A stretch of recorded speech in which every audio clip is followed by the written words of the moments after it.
வணக்கம் மக்களே, சற்று முன் கிடைக்கப்பட்ட தகவல் ஒன்று வெளியாகுள்ளதா? அதாவது பாமக கட்சியின் தலைவர் அன்புமணி தானா தேர்தல் ஆணையத்தால் அறிவிப்பால் அதிர்ச்சியில் ராமதாஸ்.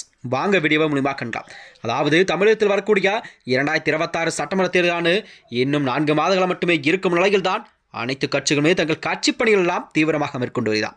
அந்த வகையில் தான் பாமக கட்சியானது உட்கட்சி விவகாரம், அதாவது தந்தை விவகாரம் என்பது நாளுக்கு நாள் தீவிரமடைந்துள்ளதா.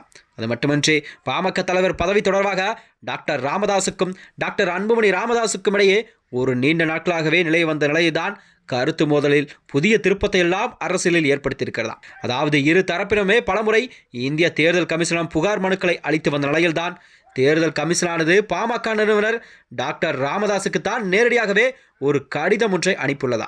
அதில் டாக்டர் அன்புமணி ராமதாஸின் தலைவர் பதவிக்காலம் 28/5/2025 அன்று முடிவதாகவும் புதிய தலைவராக டாக்டர் ராமதாஸ் அவர்கள் தேர்ந்தெடுக்கப்பட்டதாகவும் பல கடிதங்கள் மூலம் தெரிவிக்கப்பட்டுள்ளதா. ஆனால் தேர்தல் கமிஷனோ பதிவின்படி பாமக நிர்வாகிகளின் பதவிக்காலம் 1/8/2026 வரை கண்டிப்பாக செல்லுபடியாகுமாம்.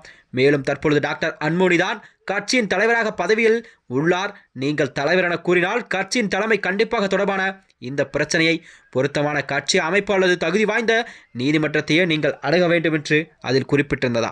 அது மட்டுமின்றி இந்த கடிதம்தான் தமிழக தலைமை தேர்தல் அதிகாரியும் பாமக தலைவருக்கு அனுப்பப்பட்டது.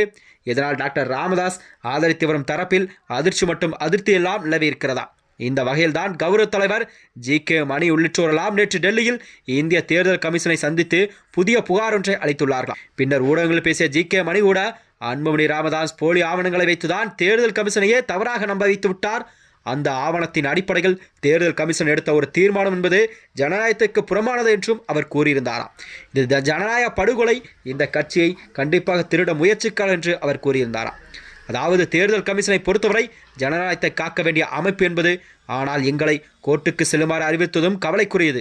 இதை கண்டித்து தான் சென்னையிலிருந்து தொண்டர்களை அழைத்து வந்த தேர்தல் கமிஷனோ முன் வலுவான போராட்டம் நடத்துவோம் என தெரிவித்தார்கள்.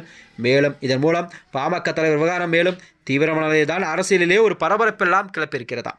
இந்த வகையில் தான் அதாவது 2026 சட்டமன்ற தேர்தலானது கண்டிப்பாக பாமக இன்று வரை யாருடன் நாங்கள் கூட்டணி என்பதை அறிவிக்கப்படாத நிலைதான் அரசியல் சூழல் ஒன்று நிலவிக் கொண்டிருக்கிறதா. அதாவது அன்புமணியோ பாஜகவுடன் இணைவதாக திட்டமிட்டதாக கூறப்படுகிறதாம்.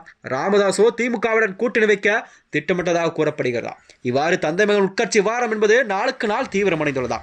இந்த வகையில் தான் கண்டிப்பாக 2026 சட்டமன்ற தேர்தலானது பாமக யாருடன் கூட்டணி என்பதை இன்னும் அறிவிக்கப்படாத நிலையில்தான் ஓடிக்கொண்டிருக்கிறதாம். மேலும் இது போன்ற வீடியோக்களை தெரிந்து கொள்ள நமது சேனலை மறக்காமல் சப்ஸ்கிரைப் செய்து கொள்ளும். நன்றி, வணக்கம்.